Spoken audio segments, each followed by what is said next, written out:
She should be here by now.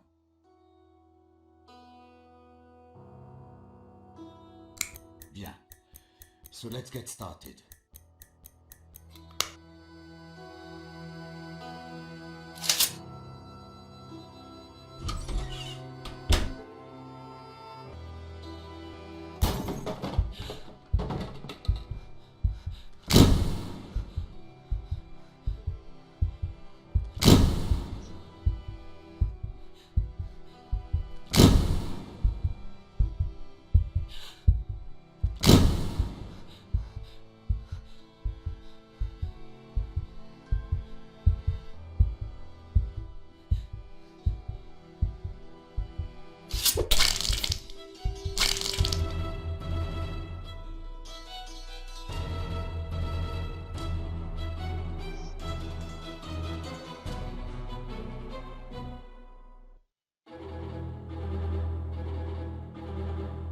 Monsieur Eaton. Monsieur Eaton.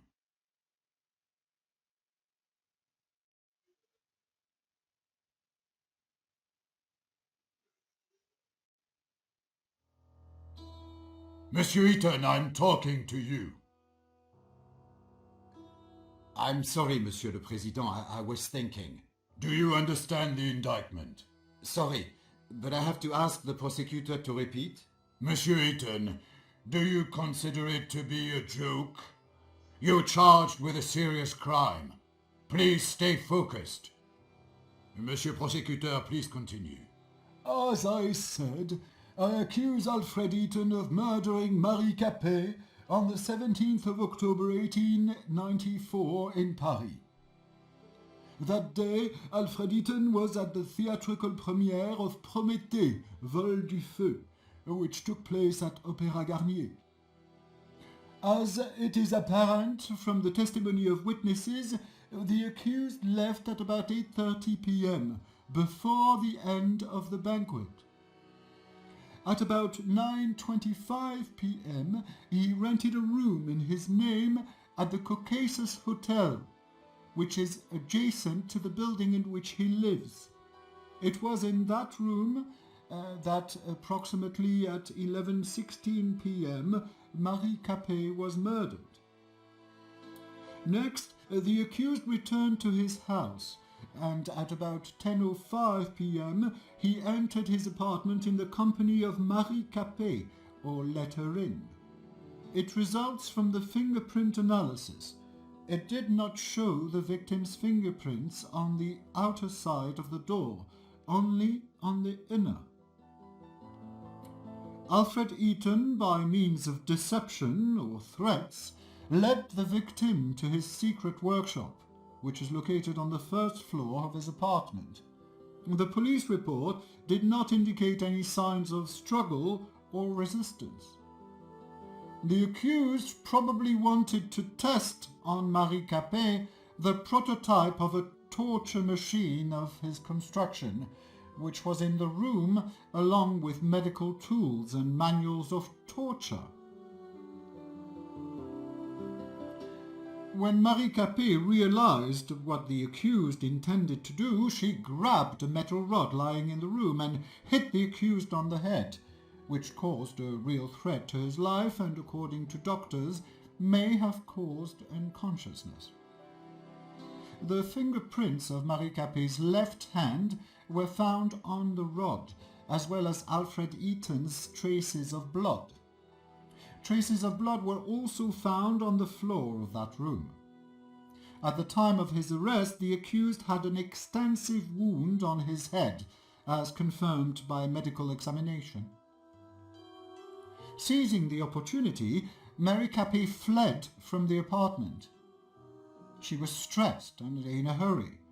This was confirmed by her numerous fingerprints secured on the inside of the door of the apartment of the accused. Then, Marie Capet ran into a nearby hotel, the Caucasus. It was the same hotel in which the accused rented a room. As it appears from the testimony of the clerk, Marie Capet was extremely stressed, repeating the word doctor and police. Probably she wanted to call for help. When the clerk went to get some water to calm Marie Capet, she disappeared. The next day, on the 18th of October, about 8:32 a.m., a maid found her body in a room rented by Alfred Eaton. It was covered with numerous fingerprints of the victim and of the accused, and had traces of the victim's blood. The immediate cause of death was a severe blow to the abdomen in the liver area with a blade of about 14 centimeters length. The murder weapon constructed by the accused was secured in his apartment. Marie Capet's unwashed blood stains were still present on it, as well as the fingerprints of the accused. The accused is also charged by the testimony of one of the neighbors who passed the accused at the front door of the building in which they both lived at about 11:30 p.m. The witness testified that the clothing of the accused was stained with blood. Unfortunately, the said clothes were not found. At the time of committing the alleged crime, the accused was sane, which means he acted consciously. For committed crimes, the accused shall be liable to life imprisonment or the death penalty. Has the accused finally understood the indictment? Oui, Monsieur le Président. Does the accused plead guilty to the charges against him? Non, Monsieur le Président. Does the accused want to provide explanations? Oui, Monsieur le Président. Monsieur le Président, could I ask you for some conversation time with my client? Of course. I just wish it would not take too much time. We've already wasted too much of it. Monsieur Eaton, please note that you can look through evidence at any moment. It is available by pressing tab. I will show the defense evidence to the court at the time of your uncovering during the testimony. It might surprise the prosecutor. If necessary, you can recall the string of events according to the prosecution by pressing the Q key. If necessary, you can recall the string of events according to the prosecution by pressing the Q key. Will you need my help during testimony? I will give you my advice and remind you of important facts and events. We are ready, Monsieur le Président. Then let's get started. Monsieur Eaton, what were you doing on October 17th, 1894, from 8 to 12 p.m.? There was a theatrical premiere of Prométhée that day, which was sponsored by Le Feu, in which I am the lead designer. Starting at 7 p.m., I was at the premiere at the Opéra Garnier.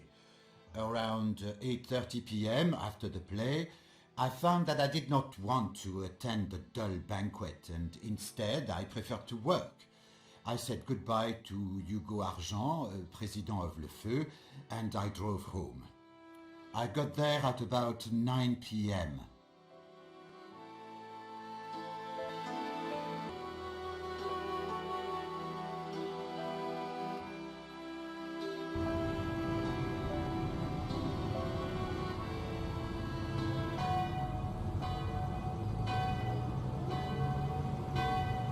I decided to go for an evening walk. For a moment, I admired the charms of Montmartre. I do not recall that time. I looked at slogans inciting to the new revolution written on the walls by the rabble. Then I read cultural announcements.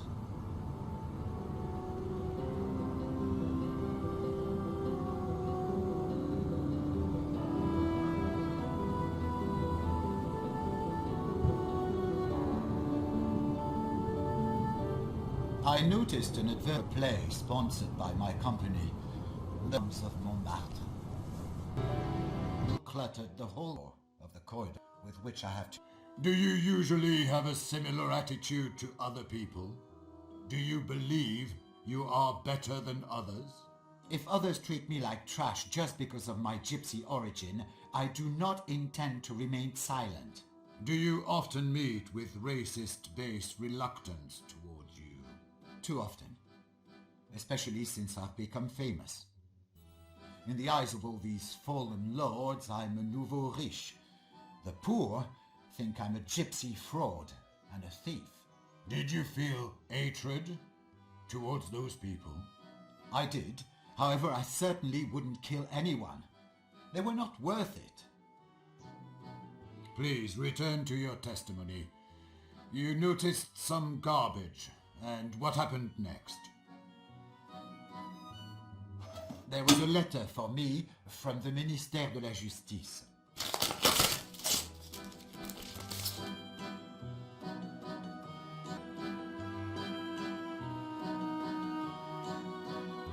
Monsieur le Président, this is the evidence marked with number 2. It clearly shows that my client designed his interrogation machine with only the best intentions. According to his plan, it was supposed to be forwarded to the prosecutor's office and law enforcement agencies to improve the effectiveness of interrogation. The prosecutor's suggestions that my client has supposedly intended to use this device to torture helpless women is hasty and completely untrue. This letter only proves that the accused was looking for application of his torture machine and had not found any support from Ministère de la Justice, so he decided to test it on an innocent woman. The court supports the view that the mere fact of an offer to the Ministère de la Justice does not constitute sufficient evidence that the allegedly accused acted in good faith when creating such a device. Monsieur Eaton, please go back to your testimony.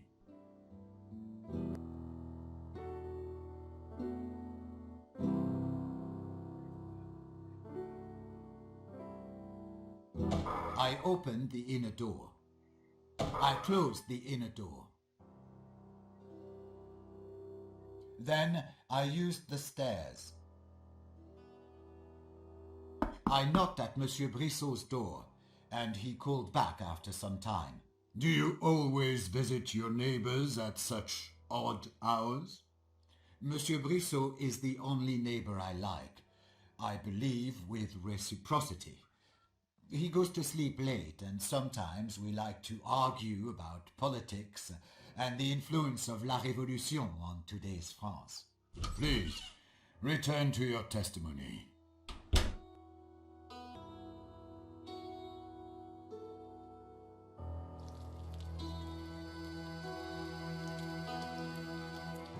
I heard noises coming from the kitchen. I thought it was Monsieur Brissot preparing his dinner, and I wanted to say hello. But it was not him, only a woman. Did you recognize this woman? Not immediately. She seemed familiar, but I did not know who she was. Please testify. I opened the door to the living room of Monsieur Brissot. I closed the door to the living room of Monsieur Brissot. There was a letter tucked into Monsieur Brissot's book. The Lordship Service Association was the sender.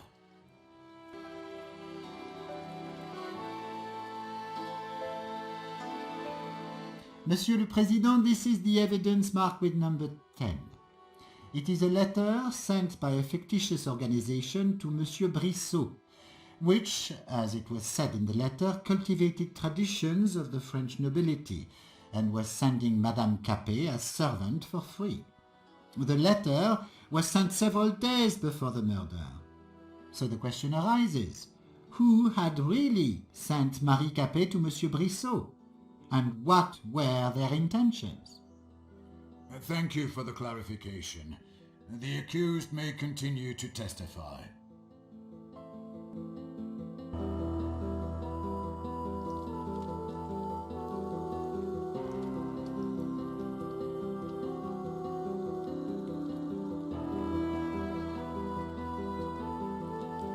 For a good 10 minutes I talked to Monsieur Brissot.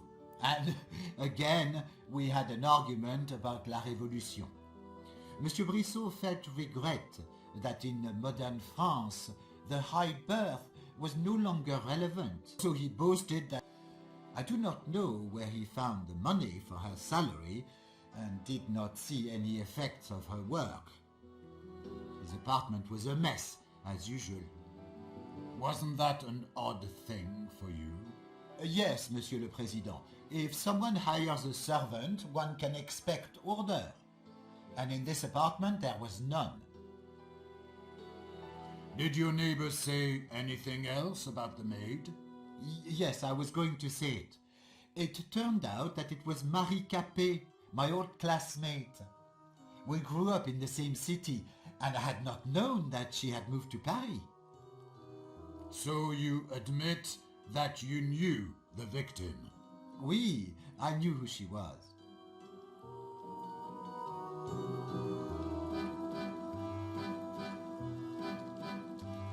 I opened the door to the living room of Monsieur Brissot.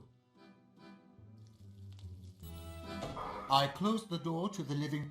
Then I opened the door and left the apartment.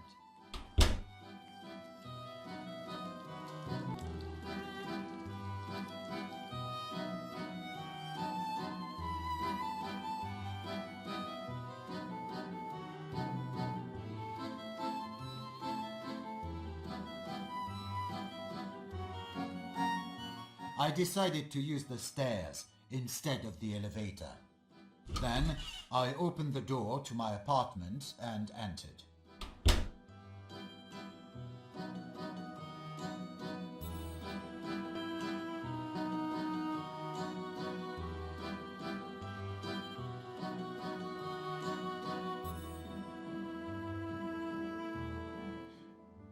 For a moment, I admired the new sculptures that I had recently ordered.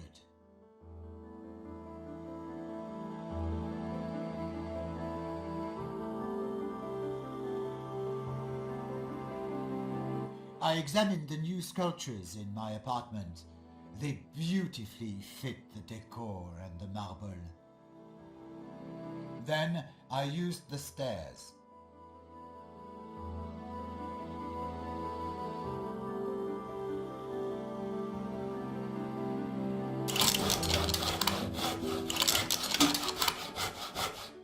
I worked on my new invention for about half an hour.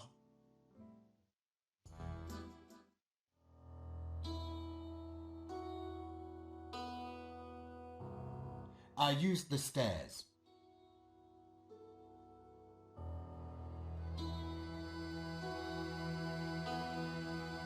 I opened the door and walked out into the stairwell.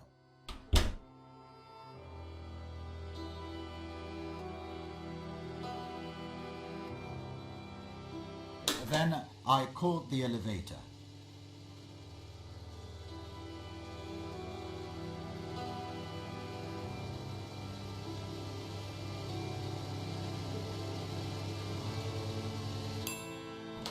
I opened the elevator grate.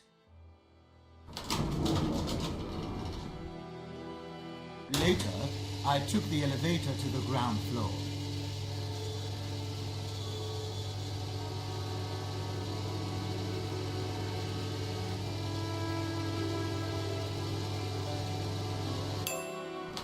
I opened the elevator grate. Then I opened the door.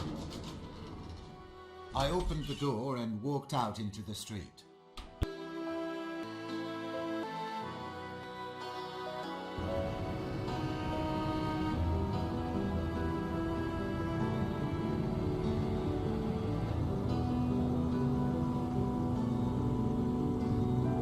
Then I opened the gate. I opened the door and walked into the Caucasus Hotel.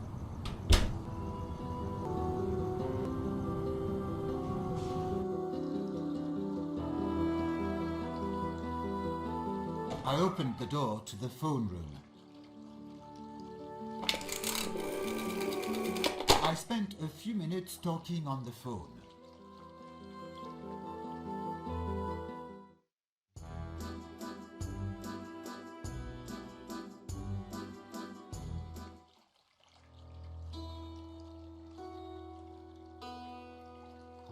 I closed the inner door.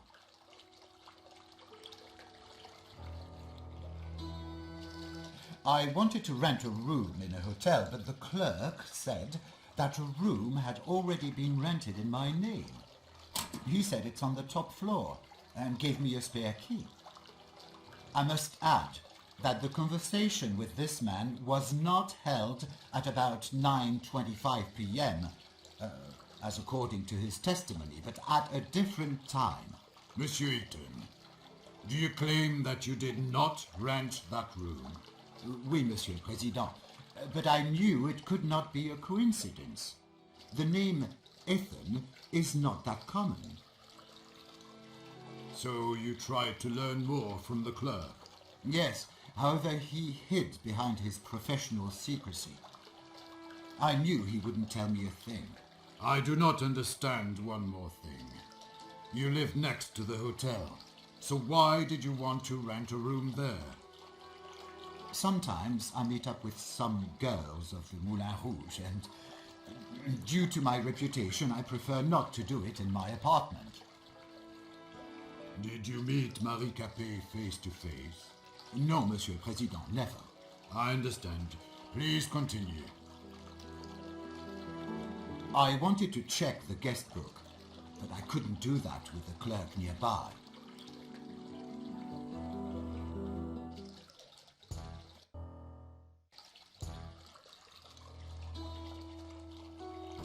I opened the elevator grate. I took the elevator to the second floor.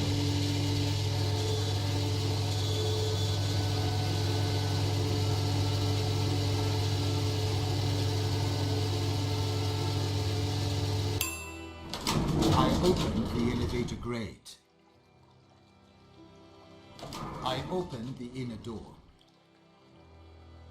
I closed the inner door.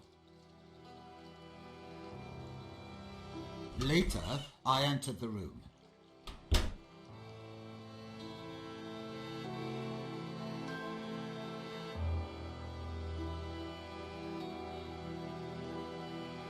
There was a suitcase in the room filled with francs. I picked it up and took it with me.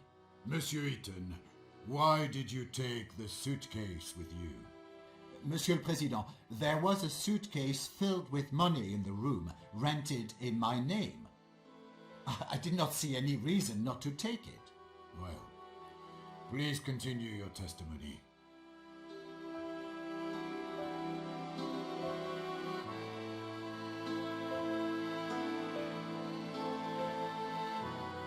Then I left the room into the corridor.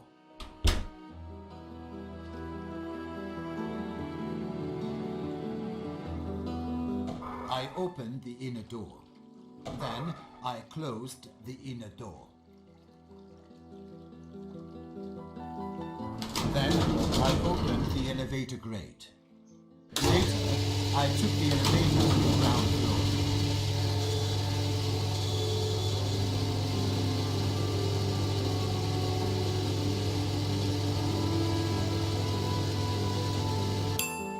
Then I opened the elevator grate. I threw a coin into the fountain of the hotel lobby. I opened the door and walked out into the street.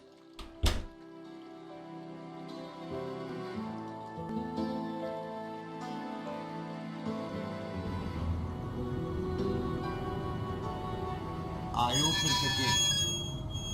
Then I closed the gate.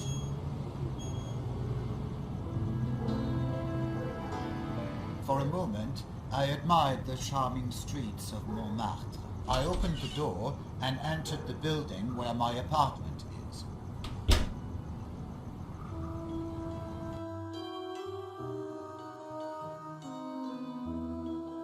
I opened the inner door. I opened the elevator grate. Then I took the elevator to the second floor.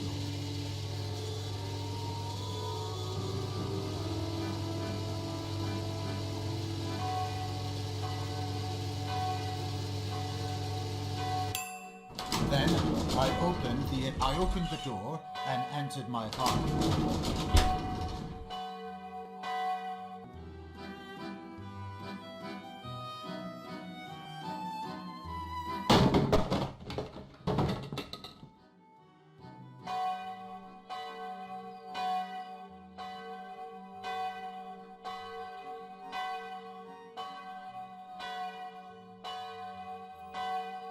I looked into the warehouse in which I store some parts of my machines. I cut myself while shaving. My body was stained with blood. Then I used the stairs. I opened the inner door. I caught Marie Capet rummaging through my safe. In an instant, she grabbed a metal rod and hit me on the head. I woke up some time later. My head ached and was all covered in blood. Marie Capet was nowhere to be found.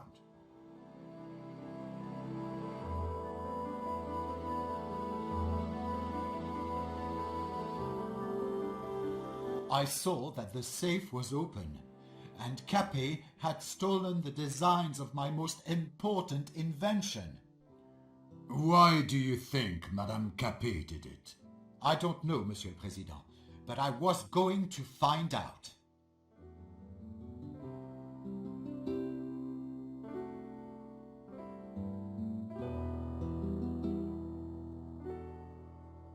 I closed the inner door.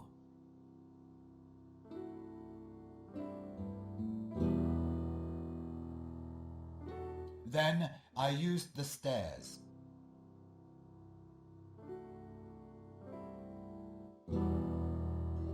I opened the door and walked out into the stairwell.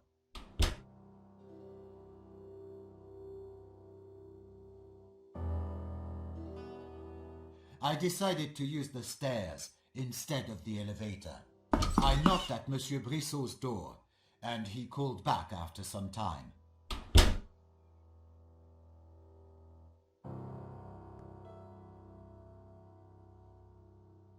I opened the door to the living room. I closed the door to the living room. I started asking Monsieur Brissot about his new servant, if he knew where she was and what she had been doing in my apartment. He said he had no knowledge whatsoever about any of this, and he regretted that she had violated the peace of the building. He let me look around her room because he thought that maybe I would find some sort of clue explaining her outrageous behavior. Apparently, Monsieur Brissot noticed my state, but the rules of savoir-vivre did not let him make any commentary. Then I opened the door to go in Marie Capet's room. There were clippings about me hanging on the wall. They described my access to money, my inventions, and my achievements.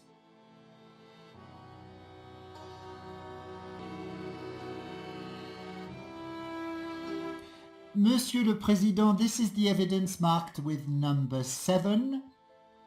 One can conclude that the victim is obviously obsessed with my client. Thank you for your clarifications, Monsieur Eaton. Please continue.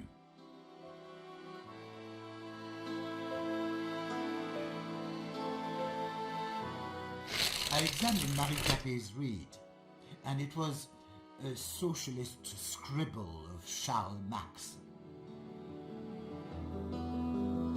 Monsieur le Président, this is the evidence marked with number 6.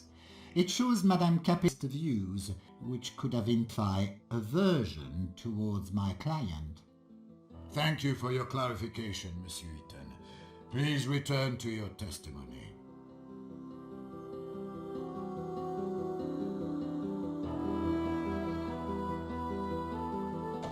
I opened the cabinet. I found a letter in her bedside table addressed to Marie Capet. Someone had ordered her to obtain secret designs of my new invention. Her employer knew about the secret passage in my apartment, and he knew the combination of the safe. She was supposed to act on the day of the Prométhée première funded by us, and which I attended.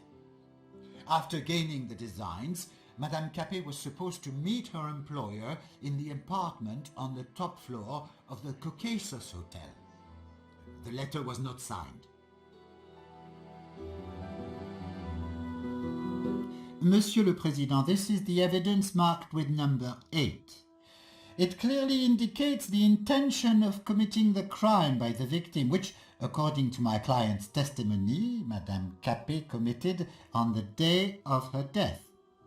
Not only did she break into the apartment of my client, deprived him of his extremely important documents, but also she was acting with the intention to kill him by hitting him on the head with a heavy object, which resulted in loss of consciousness and brain damage. Then she fled the scene without calling for medical help or making sure that my client was alive. So your client had sufficient motive to commit that murder. Gentlemen, please calm down. The evaluation of the evidence is in the hands of the court.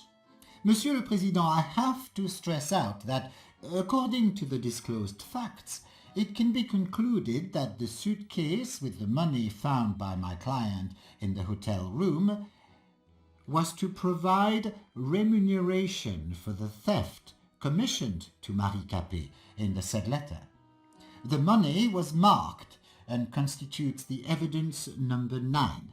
Monsieur Eaton, please continue.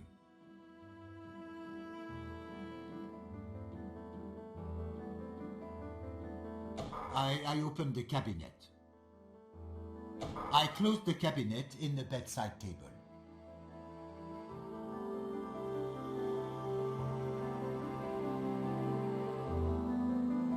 Then I opened the door to go in Marie Capet's room.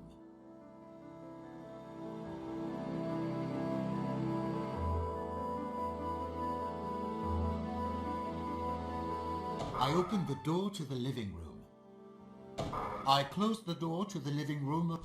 I opened the door and walked out into the hallway.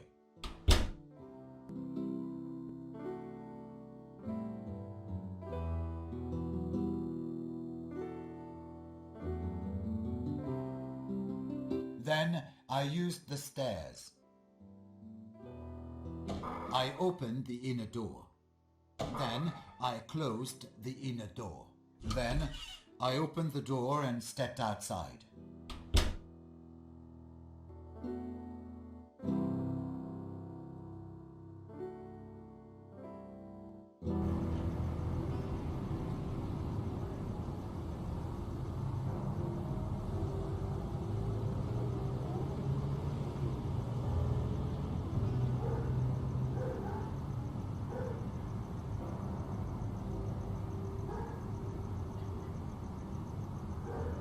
I opened the gate.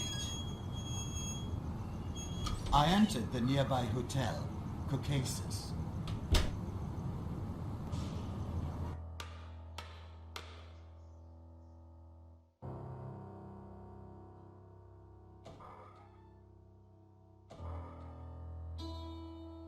I've just received an urgent package from the Procureur de la République containing new evidence in the case.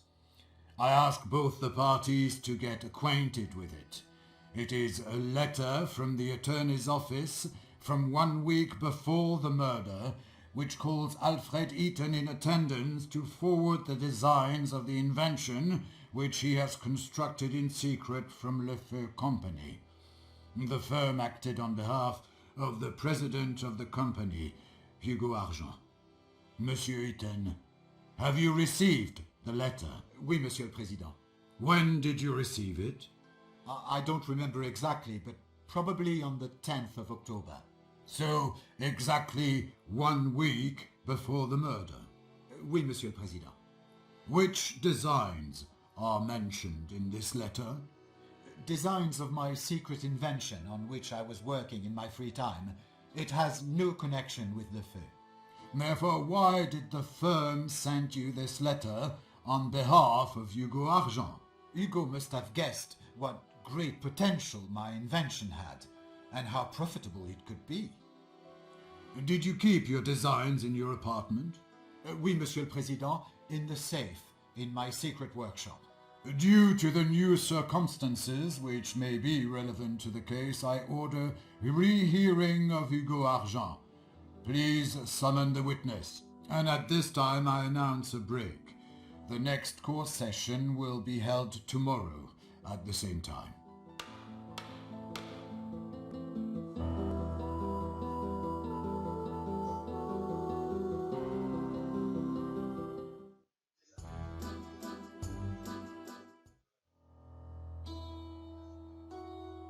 Mon cher ami, I am in a deep regret that you had to stand before the court accused of such a terrible deed. I assure you that I deeply believe in your innocence and will do my best so that you can continue to work for the glory of Le Feu and toute la France. Cordialement, Hugo Argent. You cheap scum. You can be sure that you will take responsibility for what you have done to our daughter. You will be beheaded, and even neither your millions nor your connections will be able to help you. Is the stolen money not enough? Is your wrongdoing to all these poor people not enough? You had to tear everything away from us, including our only daughter. Death to the rich. Vive la nouvelle révolution.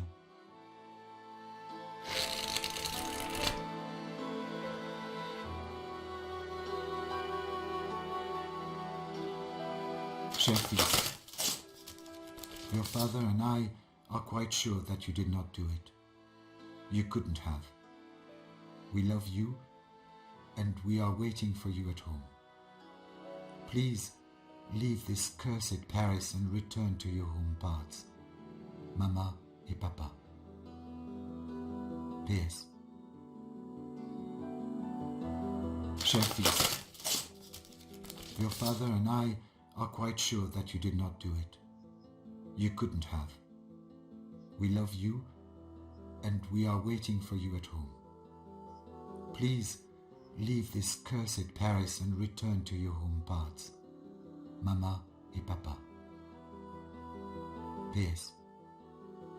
Papa asks you not to mention the hotel guest book.